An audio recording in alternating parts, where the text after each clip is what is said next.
बिस्मिल्लाहिर्रहमानिर्रहीम। अल्हम्दुलिल्लाहि रब्बिल आलमीन वलाकिबतुल मुत्तकीन वस्सलातु वस्सलामु अला सय्यिदिल अंबियाइ वल मुरसलीन। अम्मा बाद फ़अऊज़ु बिल्लाहि मिनश शैतानिर रजीम। बिस्मिल्लाहिर्रहमानिर्रहीम। अल्हम्दुलिल्लाह सुम्मा अल्हम्दुलिल्लाह। हमारा सिलसिला बड़े ही हसन अंदाज से जारी व सारी है। मुस्तफ़ा जान रहमत कमली वाले आका, उनकी सीरत के हवाले से हमारे दुरूस चल रहे हैं। लोग मोहब्बत का इजहार भी करते हैं, शौक़ का इजहार भी करते हैं, मज़ीद सुनना भी चाहते हैं। कुछ जो है ना वो सिफारशात भी पेश करते हैं। कुछ जो है ना वो मेरी जो है ना वो तस्कीर भी फरमाते हैं। शुक्रिया सब लोगों का। तो चलते चलते आज जो हमने चीज़ बयान करनी है ना, सीरत नबी का एक बहुत ही ख़ास पहलू है। और ये मेरे आका की ज़िंदगी का भी एक टर्निंग पॉइंट था। वो है ऐलान नबूवत। सबसे पहले तो हम इस चीज़ को देखेंगे कि ये बात तो बयान हो चुकी हुई है इससे पहले दुरूस के अंदर कि नबी पाक सल्लल्लाहु ताला अलैहि वसल्लम आपके बचपन में ही आपको ये खुशखबरियाँ सुना दी गई थी कि आप अल्लाह के नबी हैं।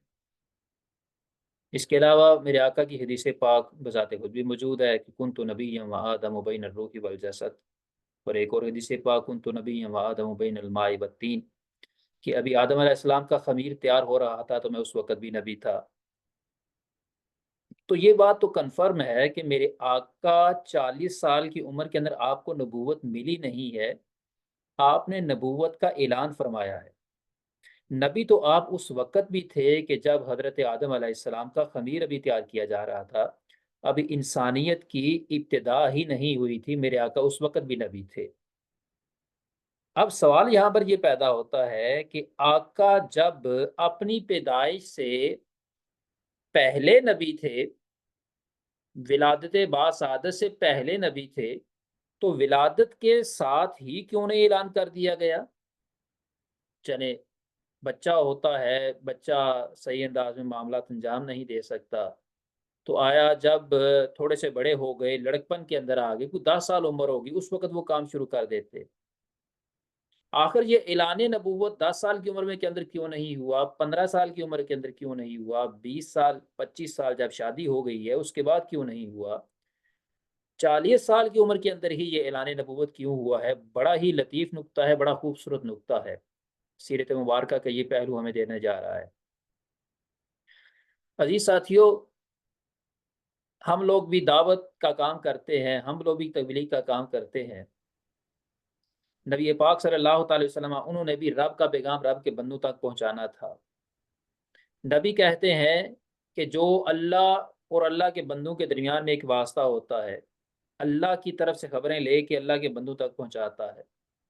रसूल कहते हैं कि जो अल्लाह की तरफ से पैगाम लेके उसके बंदों तक आगे पहुँचाए, ट्रांसफ़र करे।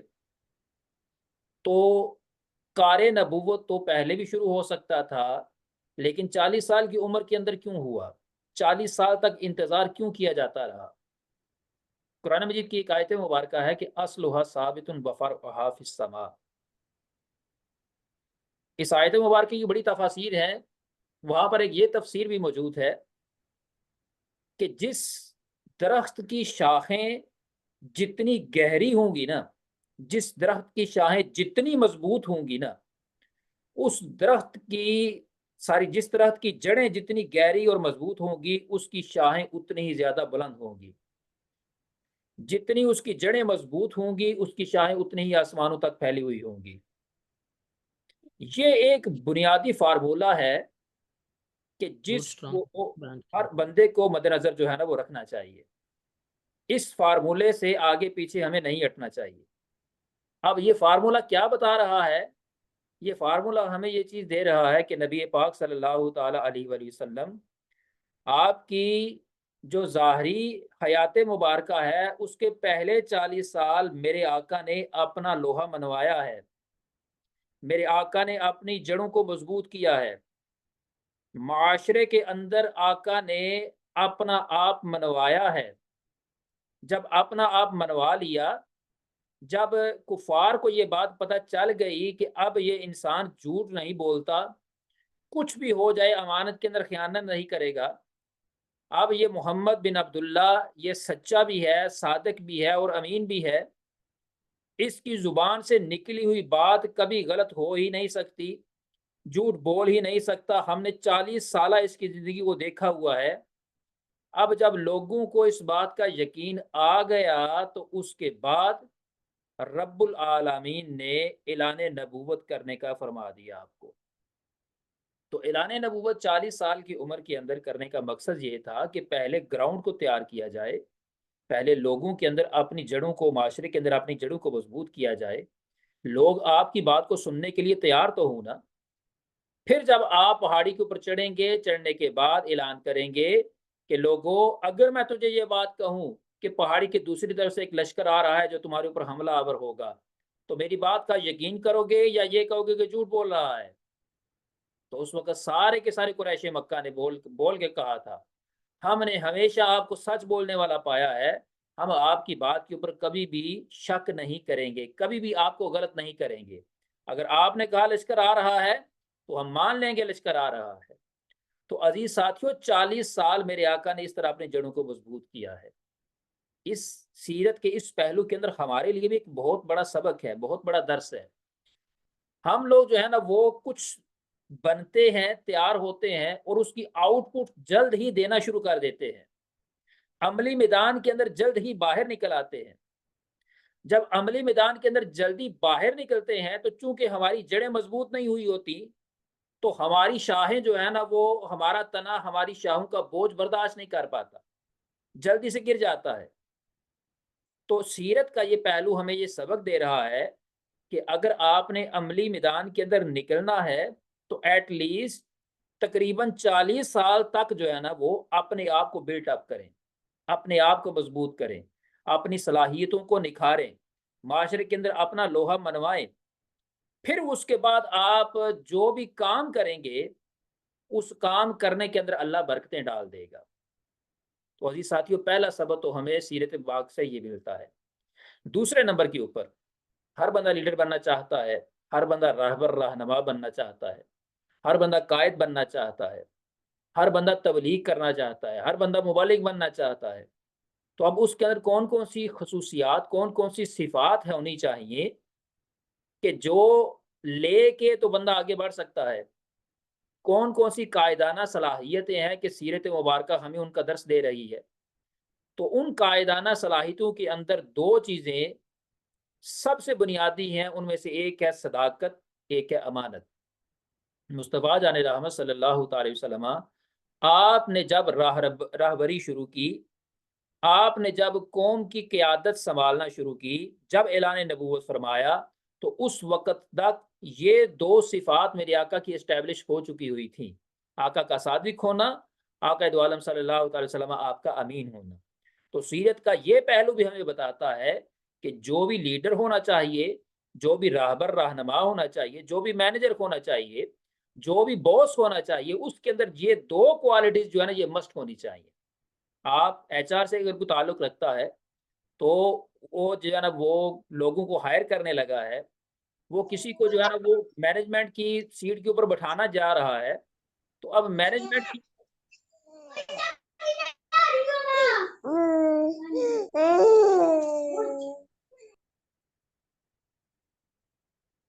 अब मैनेजमेंट की सीट के ऊपर जो बंदे को हम बैठाने जा रहे हैं, तो उसके अंदर बाकी जो आपने जो है ना वो क्राइटेरिया रखा है वो आप ज़रूर देखें। लेकिन शरीयत सीरत मुबारक हमें बता रही है कि ये दो चीज़ें उसके लिए लाज़मी होंगी कि जिसके हाथ के अंदर आप क़यादत देने जा रहे हैं, जिसके सब्सिडायरीज़ के अंदर आप कुछ बंदे देने जा रहे हैं, जिसको लीडर बनाने जा रहे हैं, जिसको लीडर हायर कर रहे हैं, जिसको मैनेजर हायर कर रहे हैं, उसके अंदर दो चीज़ें, एक सच, सदाकत और एक अमानत, उसकी दयानतदारी। ये दो चीज़ें जो है ना ये मस्ट होनी चाहिए। तो सीरत के इस पॉइंट के ऊपर ना हमें ये दो सबक जो है ना वो बड़ी खूबसूरत अंदाज के अंदर मिलते हैं। अच्छा, इससे आगे चलते हैं कि मेरे आका ने इसके बाद जो है ना वो अब तबलीग का सिलसिला शुरू किया है, दावत व तबलीग का सिलसिला शुरू किया। तो उसके मुख्तलिफ अदवार हैं। तो दावत व तबलीग का जो पहला सिलसिला शुरू होता है ना, वो सिलसिला खुफिया था। करीम आका सल्लल्लाहु अलैहि वसल्लम आपने सबसे पहले जो तबलीग शुरू की है ना वो अलल ऐलान नहीं की कि उधर से जिब्रील अमीन आए उन्होंने कहा कि या अय्युहल मुद्दस्सिर कुम फअंज़िर, खड़े हुए और डराना शुरू कर दीजिए। तो आका ने ऐसे नहीं किया, उठे हैं और जाके घर घर जाके ऐलान करना शुरू कर दिया है जी कि मैं नबी हूँ, मैं नबी हूँ, मैं नबी हूँ, लिहाजा मेरा कलमा पढ़ लो। नहीं, उदउ इला सबील रब्बिका बिल हिकमति वल मौइज़तिल हसना। वाज बाद में है, अल्लाह की तरफ आपने बुलाना है तो पहले हिकमत को इख्तियार करना पड़ेगा। तो इस मकाम के ऊपर आकर भी ना मुस्तफ़ा जान रहमत सल्लल्लाहु अलैहि वसल्लम आपने पहले हिकमत को इख्तियार फरमाया कि फ़िलहाल अलल ऐलान जो है ना वो तबलीग नहीं करते हैं, खुफिया तौर के ऊपर तबलीग करते हैं। खुफिया तौर के ऊपर तबलीग कैसे शुरू होती है? जिस तरह साबका दर्स के अंदर ये बयान हो चुका है कि नबी पाक सल्लल्लाहु अलैहि वसल्लम फ़तरतुल वही का भी पहले बयान हो चुका। या अय्युहल मुद्दस्सिर कुम फ़अंज़िर, ये आयत मुबारका भी नाज़िल हो गई। अब ये आयत मुबारका जब नाज़िल होती है, तो इसके बाद जब घर में वापस आते हैं, तो उस वक़्त हज़रत खदीजतुल कुबरा रज़ियल्लाहु ताला अन्हा, उनसे आमना-सामना होता है। तो हज़रत खदीजतुल कुबरा के बारे में ये बात कही जाती है और इजमा है इस बात का पूरी की पूरी उम्मत का कि चाहे कोई मर्द है, चाहे औरत है, चाहे बच्चा है, चाहे बड़ा है, सब में से करीम आका सल्लल्लाहु अलैहि वसल्लम आपके ऊपर सबसे पहले जिसने ईमान लाया है ना, वो सय्यदतुना खदीजतुल कुबरा रदियल्लाहु ताला अन्हा की ज़ाते बाबरकत है। सबसे पहले आपके ऊपर ईमान लाने वाले हज़रत खदीजा है। अस्सीरतुन नबविय्या के अंदर ये चीज़ लिखी हुई है कि नबी अकरम सल्लल्लाहु ताला अलैहि वसल्लम के ऊपर हज़रत खदीजा बिन्त खुवैलिद सबसे पहले ईमान ले आईं, हज़ूर की तस्दीक भी की और रिसालत की ज़िम्मेदारियों की अंजाम दही में मेरे आका की ढारस भी बंधाई। सबसे पहले ईमान लाई और मुस्तफ़ा जान रहमत सल्लल्लाहु ताला अलैहि वसल्लम के ऊपर जो परेशानी का बोझ बना हुआ था ना, उस परेशानी के बोझ को आपने हल्का किया। और यहाँ पर एक बड़ी खूबसूरत बात लिखी हुई है, बिलखसूस जो मस्तूरात मेरी बातों को सुन रही हैं, उनके लिए इसके अंदर बड़ा सबक है। सीरत इब्न हिशाम के अंदर जो है ना वो मुसन्निफ लिखते हैं कि जब मुखालिफिन हजूर सल्लल्लाहु ताला अलैहि वसल्लम के साथ तलख कलामी करते, मेरे आका की बात को जुटला देते, तो मेरे आका को दुख होता, रंज होता। और जब रंजीदा खातर मेरे आका घर के अंदर तशरीफ लाते ना, तो आगे से उम्मुल मोमिनीन खदीजतुल कुबरा रदियल्लाहु ताला अन्हा इस अंदाज में गुफ्तगू करती, इतनी खूबसूरत पिराए के अंदर मेरे आका से बात करती, मेरे आका को डील करती कि जितने भी गमी के बादल मेरे आका के ऊपर छाए हुए होते थे ना, वो सारे के सारे छट जाते। हजूर अलैहिस्सलातु वस्सलाम को मोटिवेट करती, हजूर अलैहिस्सलातु वस्सलाम को साबित कदमी के ऊपर उभारती, आपकी जो भी ग्रीवियंस थी उसको हल्का करने की कोशिश करती। हजूर की तस्दीक करती हैं कि या रसूल अल्लाह, कोई आपको ना मानता है माने, नहीं मानता ना माने, आप अल्लाह के नबी हैं। अब ये सारी की सारी चीजें हैं, इनकी वजह से जितने भी करीम आका सल्लल्लाहु अलैहि वसल्लम रजीदा खातर होके घर के अंदर वापस आते थे ना, तो हजरत खदीजतुल कुबरा रदियल्लाहु ताला अन्हा उनके इस अमल की वजह से, इस सलूक की वजह से मेरे आका की वो परेशानियां दूर हो जाती थी। आजकल क्या होता है, खामत है, मर्द है, घर से सुबह बाहर जाता है, ड्यूटी है, नौकरी है, दिहाड़ी लगानी है, रेहड़ी लगानी है, मजदूरी करनी है, कोई भी जो है ना वो काम करना है। तो जब बंदा बाहर निकलता है, काम करता है, तो दिन के अंदर उसको बहुत कुछ सुनना पड़ती हैं। कभी बॉस की तरफ से सुनना पड़ती हैं, कभी जूनियर की तरफ से सुनना पड़ती हैं, कभी कस्टमर की तरफ से सुनना पड़ती हैं। तो बंदा बहुत कुछ ना बर्दाश्त करके अपने सीने के अंदर लेके आता है। कभी नुकसान हो जाता है, कभी इंसान का कुछ मिजाज होता है, कभी कुछ मिजाज होता है। ना भी हो, सारा दिन अच्छा गुजरे, लेकिन थकावट बहरहाल अपनी जगह के ऊपर बरकरार रहती है। तो जब थका हारा इंसान घर के अंदर वापस आता है, तो ज़ौजा मोहतरमा इल्ला माशाअल्लाह इस अंदाज में उसका इस्तकबाल करती हैं कि जितनी थकावट होती है ना, वो 4 गुना ज़्यादा हो जाती है। ठीक है। तो उन मस्तूरात की खिदमत में मैं ये गुज़ारिश करना चाहूँगा कि सैयदा खदीजतुल कुबरा रदियल्लाहु ताला अन्हा, उनके इस पहलू से ना सबक हमें हासिल करना चाहिए कि जब भी आप लोगों का ख़ामद है, आपका भाई है, आपका बाप है, वो बाहर से घर आया है ना, तो यकीन माने वो रसगुल्ले खा के नहीं आया, वो गुलाब जामुन खा के नहीं आया, वो मिठाई खा के नहीं आया, वो लोगों की गालियाँ सुन के आया है, लोगों की बातें सुन के आया है, बॉस की डाँट सुन के आया है, बहुत कुछ सुन के आया है। तो जब वो घर में आए तो आप इस अंदाज में उसके साथ पेश आए जिस अंदाज में सैयदा खदीजतुल कुबरा मेरे आका के साथ पेश आया करती थी। मेरे आका के गम हल्के हो जाते थे। आपका जो भी है, मर्द है, चाहे बाप है, भाई है, बेटा है, हत्ता कि खामद है, कोई भी है, घर के अंदर आया है, इस अंदाज में उसको वेलकम करें, मुस्कुरा के उसको वेलकम करें कि उसकी थकावट जाती रहे।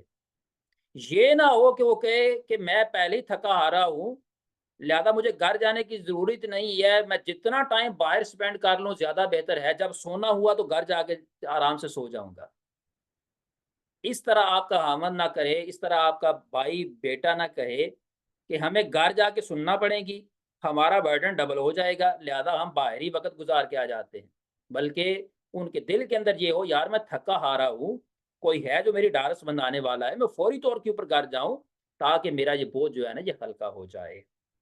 तो नबी पाक सल्लल्लाहु अलैहि वसल्लम के ऊपर सबसे पहले ईमान हज़रत खदीजतुल कुबरा रज़ियल्लाहु ताला अन्हा आप ही लेके आए। सैयदना अबू बकर सिद्दीक़ रज़ियल्लाहु ताला अन्हु आप और सैयदना अली मुर्तज़ा शेर खुदा करमल्लाहु वजहुल करीम आप, इनके हवाले से ये चीज़ जो है ना, ये भी एस्टेब्लिश्ड है कि मर्दों में से सबसे पहले जिसने ईमान लाया, मेरे आका का कलमा पढ़ा, वो हज़रत सैयदना अबू बकर सिद्दीक़ रज़ियल्लाहु ताला अन्हु आपकी ज़ात बबरकत है। और बच्चों में से जिसने सबसे पहले मेरे आका का कलमा पढ़ा, उनमें हज़रत सैयदना अली मुर्तज़ा शेर खुदा करमल्लाहु वजहुल करीम आपकी ज़ात बबरकत सबसे पहले मेरे आका के ऊपर ईमान लाए। हज़रत अली मुर्तज़ा के बारे में 3 अक़वाल है, 8 साल उम्र, 9 साल उम्र और 10 साल उम्र थी, बालिग़ अभी नहीं हुए थे। लेकिन इस बारे में इख्तिलाफ़ है कि अबू बकर सिद्दीक़ और सैयदना उमर फ़ारूक हज़रत अली मुर्तज़ा शेर खुदा, इन दोनों में से सबसे पहले ईमान कौन लाया था? इस ईमान लाने के ऊपर इख्तिलाफ़ है। बरबनाए इख्तिलाफ़ जो भी हो, लेकिन ये बात जो है ना, वो बिल इजमा है कि हज़रत अबू बकर सिद्दीक़ मर्दों में से, हज़रत अली मुर्तज़ा बच्चों में से सबसे पहले ईमान लाने वाले हैं। हज़रत सैयदना सिद्दीक़ अकबर के ईमान लाने का जो है ना, वो बैकग्राउंड क्या है कि ईमान लाने से पहले भी सैयदना सिद्दीक़ अकबर रज़ियल्लाहु ताला अन्हु आप जो है ना, वो मेरे आका दो आलम सल्लल्लाहु अलैहि वसल्लम के यार हुआ करते थे, आपके दोस्त हुआ करते थे, आपके मुसाहिब हुआ करते थे। उठना, बैठना, आना-जाना सब कुछ हुआ करता था। और मेरे आका के साथ आपकी जो है ना, वो रफ़ाकत थी, मेरे आका के साथ कुर्बत थी। कुर्बत की वजह से आपने भी वो सारी की सारी प्रोफ़ेसीज़ सुन रखी थी, सारी की सारी प्रोफ़ेसीज़ जो है ना, वो सुन रखी थी कि नबी पाक सल्लल्लाहु अलैहि वसल्लम जो है ना, ये मोहम्मद रसूलुल्लाह अल्लाह के नबी हैं और आखिरी नबी हैं, और एक ना एक दिन इन्हें नबूवत मिल जानी। एक दिन हकीम बिन हिज़ाम के घर के अंदर बैठे हुए हैं, तो उनकी लौंडी आती है, आकर कहती है कि वो जो मोहम्मद बिन अब्दुल्ला है ना, उसने ना ऐलान नबूवत कर दिया हुआ है। याद रखिएगा, ये अभी ऐलान नबूवत मख्फ़ी हो रहा है। चंद लोगों को पता है, ज़्यादा लोगों को नहीं पता। मुस्तफ़ा जान रहमत करीबी-करीबी साथियों को ये चीज़ें बता रहे हैं। हज़रत अबू बकर सिद्दीक़ वहाँ पर बैठे हुए हैं। जब उन्होंने ये बात सुनी तो फ़ौरी तौर पर उठ के ना सीधे मुस्तफ़ा जान रहमत की बारगाह के अंदर आ जाते हैं। अब आका की बारगाह के अंदर आए, आने के बाद सैयदना सिद्दीक़ अकबर आका से पूछते हैं, या रसूलल्लाह सल्लल्लाहु अलैहि वसल्लम, मैंने सुना है कि आपने ऐलान नबूवत फरमा दिया है। तो मुस्तफ़ा जान रहमत फरमाते हैं कि हाँ, मैंने ऐलान नबूवत फरमा दिया है। बगैर किसी चूँ चढ़ा के, बगैर किसी लेतो-लाल के, बगैर किसी वजह के हज़रत अबू बकर सिद्दीक़ ने कहा, या रसूलल्लाह, मैं आपके ऊपर ईमान लाता हूँ और मैं इस चीज़ की गवाही देता हूँ कि अल्लाह के सिवा कोई माबूद नहीं है, और मोहम्मद मुस्तफ़ा सल्लल्लाहु अलैहि वसल्लम यानी कि आप सच्चे हैं, सच लेकर आए हैं, और आप अल्लाह के नबी हैं और उसके रसूल हैं। ये गवाही सैयदना सिद्दीक़ अकबर ने बिला चूँ चढ़ा दी थी। हत्ता कि करीम आका सल्लल्लाहु अलैहि वसल्लम की हदीस पाक मौजूद है, मेरे आका ने इरशाद फरमाया, मैंने जिसको भी दावत दी ना, तो वो एक दफ़ा पाँव से फिसला है, वो सोच में पड़ गया है, वो परेशान हो गया है कि मैं करूँ तो क्या करूँ? अपने आबा-ओ-अजदाद का दीन छोड़ूँ तो मैं कैसे छोड़ूँ? लेकिन जब वाहिद सिद्दीक़ अकबर थे कि एक दफ़ा इनको बोला, इन्होंने बगैर सोचे-समझे, बगैर चूँ-चढ़ा किए, आपने बोला, मैंने कबूल किया। सैयदना सिद्दीक़ अकबर ने इस अंदाज़ में इस्लाम जो है ना, वो कबूल किया था। सैयदना अली मुर्तज़ा शेर खुदा करमल्लाहु वजहुल करीम, आपके हवाले से ये एक बड़ी इंटरेस्टिंग फैक्टर है कि हज़रत अब्बास मेरे आका के चचा और हज़रत अबू तालिब ये भी मेरे आका के चचा हैं, रज़ियल्लाहु ताला अन्हुमा।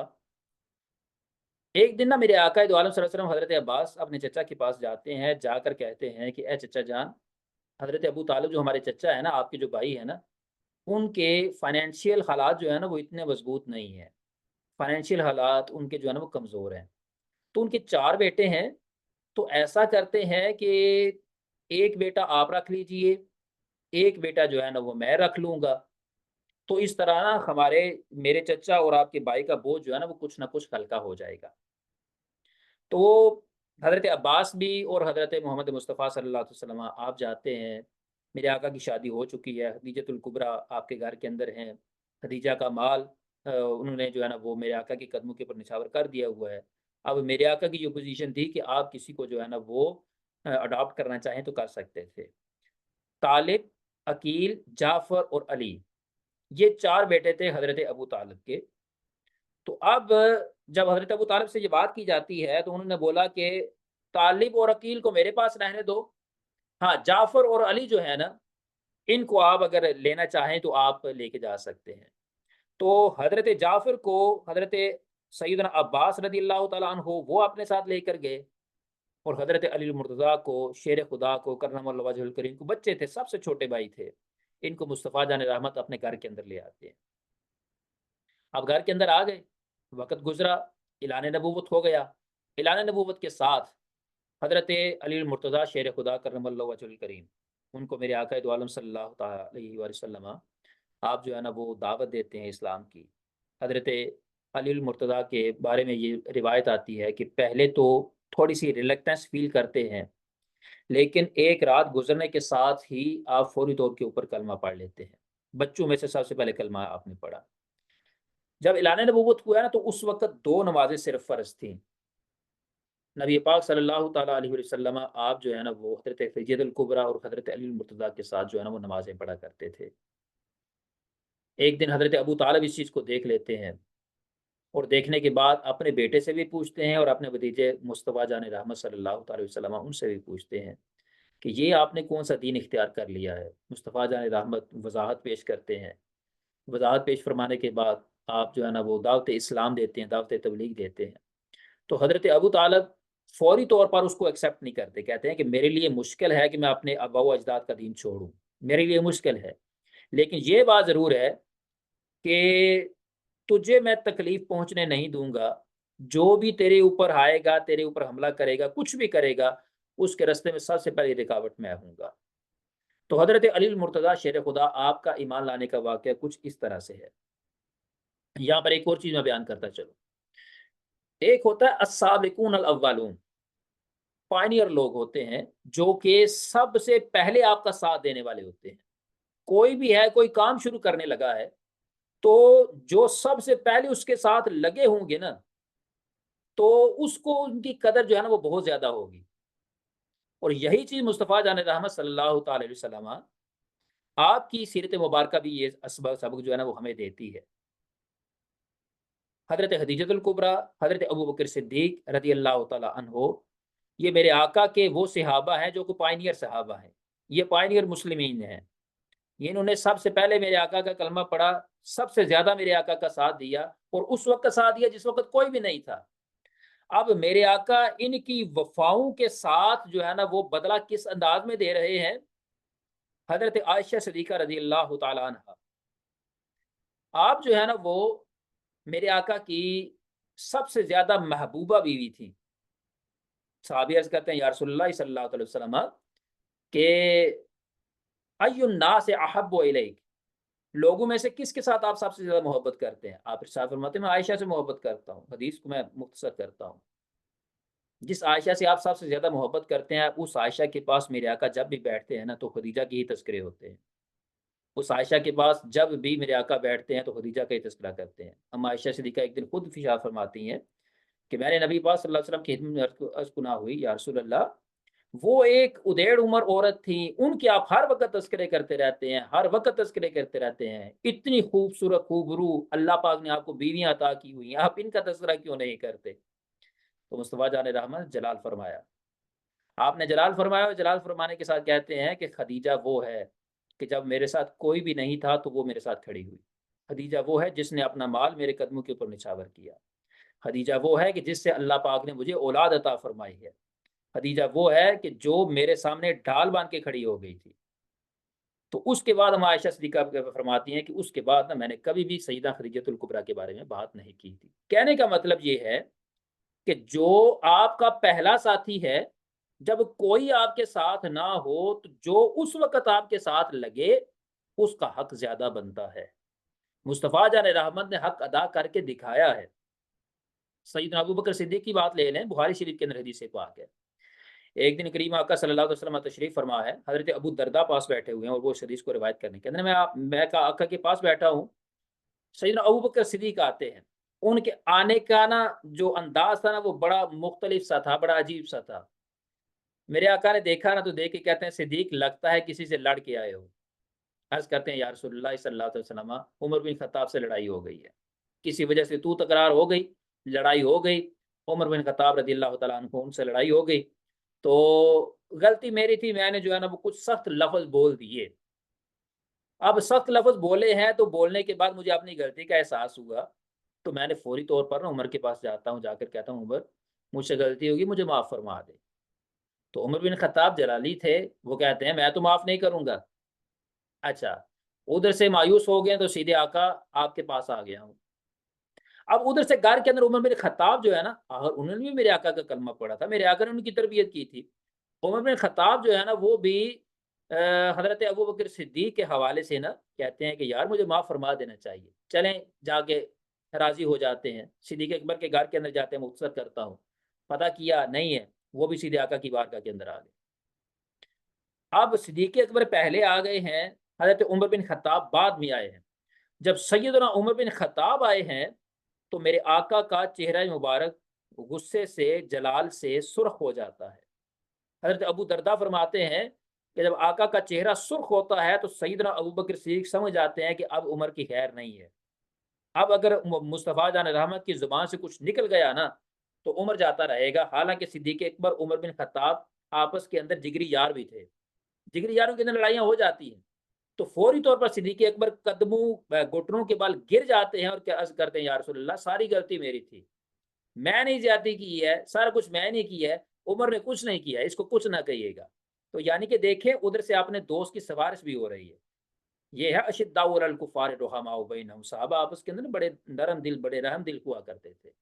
जब इतनी बात की तो मुस्तफ़ा जान रहमत का जो जुमला मैं आपको सुनाना चाहता हूँ, करीम आका सल्लल्लाहु तआला अलैहि वसल्लम आप इरशाद फरमाते हैं, उमर ये सिद्दीक पता कौन है? एक वक़्त था जब मैंने कहा था मैं नबी हूँ, तो उमर तूने कहा था मोहम्मद तू झूठ बोलता है। इस सिद्दीक ने उस वक़्त भी मेरी तस्दीक की थी। इससे मैंने इतना कहा मैं अल्लाह का नबी हूँ, तो इसने आँखें बंद करके तस्लीम कर लिया था। कोई सवाल नहीं किया, कोई मुझसे दलील नहीं माँगी, कोई मुझसे मौजज़े का मुतालबा नहीं किया। इसने तस्लीम कर लिया, फ़ौरी तौर पे तस्लीम कर लिया। तो जिस वक़्त तुम मुझे झुठला रहे थे, ये मुझे उस वक़्त कबूल कर रहा था। तो अगर तुम जो है ना वो इसकी मुखालफत करने से बाज़ क्यों नहीं आते हो? हदीस के अल्फाज़ हैं, मेरे आका इरशाद फरमाते हैं, क्या तुम मेरे दोस्त की मुखालफत करने से बाज़ नहीं आओगे? मेरे दोस्त के साथ लड़ने से बाज़ नहीं आओगे? तो रावी कहते हैं, सैयदना अबू दरदा रावी हैं, वो कहते हैं कि उसके बाद हमने देखा कि कोई बंदा भी सैयदना सिद्दीक़ अकबर के साथ जो है ना वो लड़ा नहीं करता था। तो देखें, बात करने का मतलब मकसूद ये है कि जब भी आप जो है ना वो किसी के साथ लगते हैं ना, उस वक़्त लगते हैं जब कोई साथ नहीं होता, तो आपका हक ज़्यादा बनता है। और जो लीडर है, जो राहबर है, जो रहनुमा है, उसके ऊपर भी ये लाज़िम है और सीरत-उन-नबी ये उसके लिए सबक देती है कि जो उसके पायनियर लोग हैं, उनको वो कभी भी मत भूले। कभी भी उनको जो है वो मत भूले, किसी भी हवाले से अगर कुछ गलती भी है, कोताही भी है, कभी भी है, वो उसको इग्नोर कर दें। क्योंकि ये वो लोग हैं जिन्होंने उस वक़्त आपका साथ दिया था जब कोई आपके साथ नहीं था। सैयदना सिद्दीक़ अकबर ईमान ले आते हैं। अब सैयदना सिद्दीक़ अकबर ईमान लाने के बाद साथ ही उन्होंने जो है ना वो तबलीग भी शुरू कर दी है। सैयदना सिद्दीक़ अकबर की जो तबलीग है, इतनी खूबसूरत तबलीग है कि आप बाहर निकले हैं, लोगों को जो है ना वो मेरे आका के बारे में कहना शुरू कर दिया है। याद रखिएगा कि मेरे आका का ये फरमाना कि मैं नबी हूँ, मेरा कलमा पढ़ो, लोगों का एतबार करना ज़रा मुश्किल है। सैयदना सिद्दीक़ अकबर ये बात कहें कि मुस्तफ़ा जान रहमत सल्लल्लाहु ताला अलैहि वसल्लम आप अल्लाह के नबी हैं और मैं गवाही देता हूँ कि वो अल्लाह के नबी हैं, ठीक है, तो लिहाजा तुम भी उनका कलमा पढ़ लो। अब सिद्दीक अकबर की गवाही के ऊपर बात कबूल करना ज़्यादा आसान है। ये एक जो है ना वो एक इंसान की फितरत है, इंसान की नेचर है कि वो जो है ना वो भेड़ चाल होता है, भेड़ चाल चलता है। वो समझता है कि इस रात के ऊपर पहले कोई लगा हुआ है ना, तो अब मैं भी इसके ऊपर जो है ना वो चाल पड़ूँ। तो सैयदना सिद्दीक अकबर ने जो है ना वो तबलीग करना शुरू फरमा दी। और सैयदना सिद्दीक अकबर की तबलीग के साथ-साथ कौन-कौन मुसलमान हुए, अगर आप नहीं जानते तो आज सुन लीजिए। सैयदना उस्मान इब्न अफ़्फ़ान, अगर उन्होंने कलमा पढ़ा है तो सैयदना सिद्दीक अकबर की तबलीग के साथ कलमा पढ़ा है।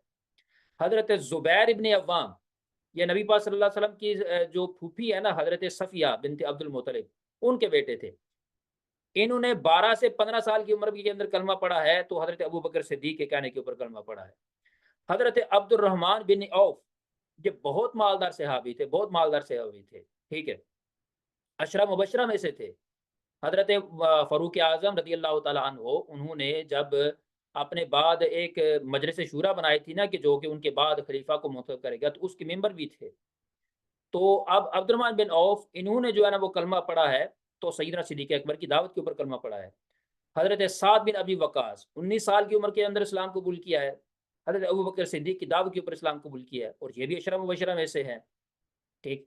तलहा बिन उबैदुल्लाह, ये भी अशरा मुबशरा में से हैं, और इन्होंने भी जो है ना वो हज़रत अबू बकर सिद्दीक़ के कहने के ऊपर कलमा पढ़ा। इसी तरह हज़रत अबू उबैदा बिन जर्राह, अबू सलमा अब्दुल्लाह बिन अब्दुल असद, अरकम बिन अबिल अरकम, उस्मान बिन मज़ऊन, इन सब ने जो कलमा पढ़ा हुआ है ना, तो ये कलमा उन्होंने पढ़ा है हज़रत सैयदना सिद्दीक़ अकबर, उनकी तबलीग के ऊपर, उनकी दावत के ऊपर कलमा पढ़ा है।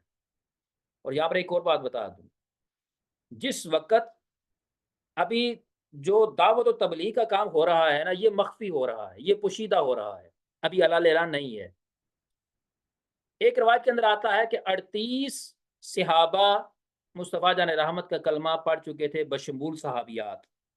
सहाबा और सहाबियात 38 के करीब जब हो गए ना, तो उस वक़्त हज़रत अबू बकर सिद्दीक़ रज़ियल्लाहु तआला अन्हु, करीम आका सल्लल्लाहु अलैहि वसल्लम उनकी खिदमत के अंदर गुज़ारिश करते हैं, या रसूल अल्लाह, अब हमें अलाल ऐलान जो है ना वो तबलीग का काम शुरू कर देना चाहिए।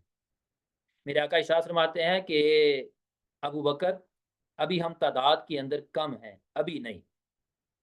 लेकिन जज़्बा था, काम करने का जज़्बा देखें ना, इस तरह काम का जज़्बा होना चाहिए। हज़रत अबू बकर सिद्दीक़ ने कहा, या रसूलल्लाह सल्लल्लाहु अलैहि वसल्लम, मेरे आका ने अपना वर्ज़न सामने रख दिया। सैयदना सिद्दीक़ अकबर कहते हैं, नहीं या रसूल अल्लाह, तादाद हमारी काफ़ी हो गई है, हमें ऐलान करने दें। अब क्या होता है कि मक्का है, खाना काबा है, मक्का के दरवाजे के आगे सिद्दीक़ अकबर खड़े हो जाते हैं, और जितने भी 38 सहाबा जिन्होंने कलमा पढ़ लिया है, वो लोगों के दरमियान में ना बिखर के बैठ जाते हैं। और सबसे पहले इस्लाम का जो सबसे पहले खतीब है, सबसे पहले खुतबा जिसने इस्लाम का दिया है, वो कोई और नहीं है, सैयदना सिद्दीक़ अकबर है। खड़े हो जाते हैं और खड़े होके ऐलान करना शुरू कर देते हैं कि मुस्तफ़ा जान रहमत, नबी पाक सल्लल्लाहु अलैहि वसल्लम, आप जो है ना नबी हैं, अल्लाह की इबादत करो, बुतों की इबादत छोड़ दो, और जो है ना वो मुस्तफ़ा जान रहमत का कलमा पढ़ के दीन इस्लाम के अंदर दाखिल हो जाओ। अब जब सैयदना सिद्दीक़ अकबर ये बात करते हैं, तो अब इसके साथ क्या होता है, जो इसकी कॉन्सिक्वेंसेस होते हैं बड़े सख्त होते हैं। सारे के सारे काफ़िरों को पूजने वाले, काफ़िरों की पुरस्तिश करने वाले, वो एकदम से उठते हैं, सिद्दीक़ अकबर को मारना शुरू कर देते हैं। इतना मारते हैं कि सैयदना सिद्दीक़ अकबर की ज़िंदगी की उम्मीद ख़त्म हो जाती है। कपड़े के अंदर लपेटा गया, घर लेके जाए गए। घर के अंदर उनके कबीले वाले सारे बनु तमीम वाले जो है ना वो खड़े हो जाते हैं, और खड़े होकर देखते हैं कि ज़िंदगी की उम्मीद कोई नहीं बाकी। इतना उनको मारा गया है सिद्दीक़ अकबर को। अब जो है ना वो कबीले वाले जो है ना वो वापस मक्का वालों के पास जाते हैं, जाकर कहते हैं, अगर सिद्दीक़ को कुछ हुआ तो हम आपको छोड़ेंगे नहीं। 3 दिन के बाद सैयदना सिद्दीक़ अकबर को होश आता है। होश आने के बाद उनकी ज़ुबान से जो पहला जुमला निकलता है ना, वो यही निकलता है कि मुझे बताओ, रसूलुल्लाह सल्लल्लाहु अलैहि वसल्लम वो किस हाल के अंदर है। सबसे पहले जो जुमला निकलता है वो ये निकलता है, रसूलुल्लाह किस हाल के अंदर है। अब जो आस-पास कबीले वाले खड़े हैं, वो जब ये चीज़ देखते हैं, तो देखने के बाद वो सारे भाग जाते हैं, कहते हैं लो, एक तो मार खाई है, जिसकी वजह से मार खाई है, अभी होश आया तो उसी का ही पूछ रहा है। वो सारे चले गए तो पीछे आपकी अम्मी जान जो है ना वो पीछे रह जाती है। सैयदना सिद्दीक़ अकबर की अम्मी जान पीछे रहती हैं, तो अम्मी जान को यही कहते हैं कि अम्मी जान मुझे ये बात बताइए कि नबी पाक सल्लल्लाहु अलैहि वसल्लम उनका क्या हाल है। उम्मुल खैर उनका नाम था। मेरे हादी का क्या हाल है, उनको भी यही कहा। तो माँ जो है ना वो वहां से निकलती है। उम्मे जमील, ये हजरत उमर की बहन थी, उम्मे जमील उनके पास जाती है। तो उम्मे जमील के पास जाके पूछती हैं कि क्या तुम्हें मोहम्मद मुस्तफ़ा का कुछ पता है कि वो किधर है कि किधर नहीं है, क्योंकि अब ऐलान हो चुका हुआ था, लोग दुश्मन हो चुके हुए थे। तो उस वक़्त जो है ना वो नबी पाक सल्लल्लाहु अलैहि वसल्लम के बारे में किसी को अब पता नहीं था कि आका इस वक़्त किधर हैं। तो उम्मे जमील सिर्फ जानती थी कि उसको पता था। जब उम्मुल खैर उनके पास जाती हैं, जाकर उनसे पूछती हैं, तो वो आगे से जो है ना वो इनकार कर देती हैं कि मुझे नहीं पता, अगर कुछ है तो मुझे अबू बकर के पास ले जाओ। सीक्रेट था, आप सीक्रेट ओपन नहीं करना चाहते थे। तो जब उम्मे जमील हजरत सिद्दीक़ अकबर के पास जाती हैं, तो वहाँ पर जाकर ना, तो पास उनकी वालिदा भी खड़ी है। अबू बकर सिद्दीक़ कहते हैं इनसे डरने की कोई ज़रूरत नहीं, आप बयान फरमा दो। तो वो कहती हैं कि सैयदना सिद्दीक़ अकबर को ये बात इरशाद फरमाती हैं कि मुस्तफ़ा जान रहमत इस वक़्त दार इब्न अरकम के अंदर मौजूद हैं और बाखैरियत मौजूद हैं, उन्हें किसी किस्म का भी कोई नुकसान नहीं है। और जितने भी मुसलमान हैं, नौ मुस्लिम हैं, वो भी उसी घर के अंदर पनाह लिए हुए हैं, उसी घर के अंदर बैठे हुए हैं। सिद्दीक़ अकबर को अभी होश आया है, कहते हैं मुझे उठा के आका की बारगाह के अंदर ले चलो। चले जाते हैं आका की बारगाह के अंदर। मुस्तफ़ा जान रहमत दार इब्न अरकम के अंदर बैठे हुए हैं। सिद्दीक़ अकबर सामने से आते हैं, मुस्तफ़ा जान रहमत खड़े होकर इस्तकबाल करते हैं। इतना रोते हैं, इतना रोते हैं। सिद्दीक़ अकबर के चेहरे को बोसा देते हैं, माथे को बोसा देते हैं। और रवायत के अंदर आता है कि सिद्दीक़ अकबर के ऊपर ना रोते हुए मेरे आका गिर जाते हैं। बाकी सहाबा भी आते हैं, आकर सिद्दीक़ अकबर के ऊपर जो है ना वो गिर जाते हैं। तो हज़रत सिद्दीक़ अकबर के बारे में हाल पूछा, तो सिद्दीक़ कहते हैं कि या रसूलल्लाह सल्लल्लाहु अलैहि वसल्लम, मुझे कुछ भी नहीं हुआ, आप बताएं आपका क्या हाल है। फिर भी यही है कि मेरे आका का क्या हाल है। वफ़ा सीखनी हो तो सिद्दीक़ अकबर से सीखी जाए। मेरे आका ने भी इस वफ़ा की लाज रखी, लेकिन वफ़ा पहले सिद्दीक़ ने करके दिखाई है। अब जिसने मेरे आका की खातिर इतने जुल्म बर्दाश्त किए हों, मेरे आका उसको कैसे भूल सकते हैं। अब जिसने इतने जुल्म बर्दाश्त किए हों, ये कैसे हो सकता है कि वो आका की औलाद के साथ किसी न किसी तरह की कोई दुश्मनी रखने की जो है ना वो सोचे भी। ये हो ही नहीं सकता। मेरे आका ने इरशाद फरमाया, ये सिद्दीक वो है, इस दुनिया में भी मेरा साथी है, मैदान महशर में भी मेरा साथी होगा। मेरे दो वज़ीर हैं, एक अबू बकर है और एक उमर है। आका ने इनको अपना वज़ीर फरमाया हुआ है, वज़ीर तय फरमाया हुआ है। तो अज़ीज़ साथियों, ये वो दावत है जिस दावत के ऊपर जो है ना वो अख़बार ने लब्बैक कहना शुरू कर दिया। अब इसके बाद क्या होता है कि सीरत नबविया के अंदर लिखा हुआ है कि जब सिद्दीक़ अकबर भी वहाँ पर दारे बनी अरकम के अंदर पहुँच जाते हैं, तो अब फिर ना मुसलमान जो है ना वो जितने भी थे ना, अब वो दारे अरकम से ही आगे खुफिया तबलीग करना जो है ना वो शुरू कर देते हैं। तबलीग का काम रुकता नहीं है, लेकिन अभी खुफिया है। जो जो मेरा दोस्त है, मैं मुसलमान हो गया तो मैं अपने दोस्त को कह रहा हूँ, वो मुसलमान हो गया तो वो अगले दोस्त को कह रहे हैं। और इन्होंने जो है ना वो ये एक अंदाज अपनाया हुआ था, ये नौ मुस्लिम जो पायनियर मुस्लिम अस्साबिकून अल अव्वलून के अंदर जो आते हैं, इन्होंने जो है ना ये एक अंदाज अपनाया हुआ था कि भाईजान अगर आपने कलमा पढ़ना है मेरे आका का, मेरे आका के हल्का इरादत के अंदर दाखिल होना है, हल्का इस्लाम के अंदर दाखिल होना है तो इट्स ओके, अगर नहीं तो यार जुबान बंद रखना, किसी को नहीं बताना। ये अंदाज इन्होंने अपनाया हुआ था।